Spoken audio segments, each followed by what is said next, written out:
আসসালামু আলাইকুম বন্ধুরা, আপনারা সবাই কেমন আছেন? আশা করি আপনারা সবাই খুবই ভালো আছেন। তো আজকের যে ভিডিওটি হতে চলেছে সেটি খুবই গুরুত্বপূর্ণ, কেননা আজকের এই ভিডিওতে আমি দেখিয়ে দেব কিভাবে আপনারা আপনাদের ডিলিট হয়ে যাওয়া ছবি এবং কি ভিডিও পুনরায় ফিরে পেতে পারেন। এই জন্য প্রথমে আমাদের একটি অ্যাপসের দরকার হবে। সেই অ্যাপসটি আমরা প্লে স্টোর থেকে ডাউনলোড করে নিব।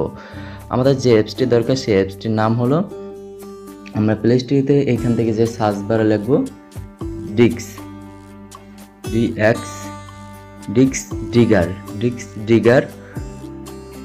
এই যে দেখতে পাচ্ছেন যে অ্যাপসটি কিন্তু চলে এসেছে, ডিক্স ডিগার। এই অ্যাপসটি আপনারা এখান থেকে ডাউনলোড করে নেবেন। তারপরে যেহেতু আমার ডাউনলোড আছে, আপনারা দেখবেন খুব ভালো করে লক্ষ্য করে এই অ্যাপসটি কিন্তু আপনারা ডাউনলোড করে নেবেন। তারপর আমি এখানে সিম্পলি ওপেন করে নিব।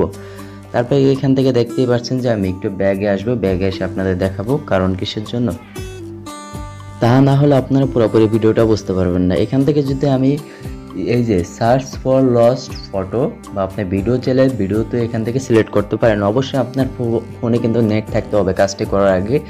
আর যেহেতু আমি ফটো বাই করবো সেজন্য আমি উপরেটা সার্চ দেবো। তার আগে একটি কথা বলি, যদি আপনারা আমার এই চ্যানেলটিতে নতুন হয়ে থাকেন তাহলে অবশ্যই চ্যানেলটি সাবস্ক্রাইব করতে বলবেন না। আর ফেসবুক থেকে ভিডিওটি দেখলে অবশ্যই পেজটি ফলো করে দেবেন।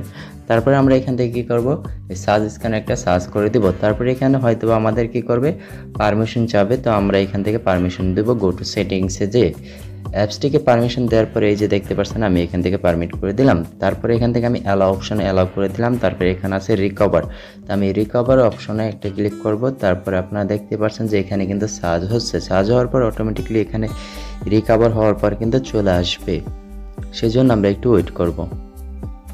এই যে এখানে কিন্তু আপনারা দেখতে পাচ্ছেন যে আমার কিন্তু যে ফাইলগুলো আমি ডিলিট করছি সেই ফাইলগুলো কিন্তু অটোমেটিকলি এই যে চলে আসতেছে।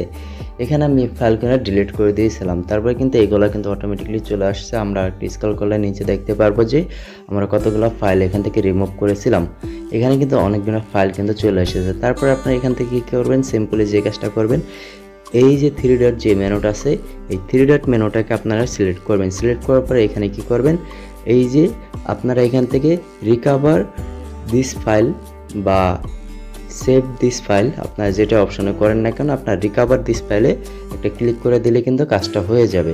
তারপরে কিন্তু আপনার এখানে হয়তো বা যে হোয়াটসঅ্যাপ বা যে কোনো মাধ্যমে এখান থেকে ফাইলটা পাঠাতে পারেন। আশা করি আপনাদের ভিডিওটা খুবই উপকার হয়েছে। তো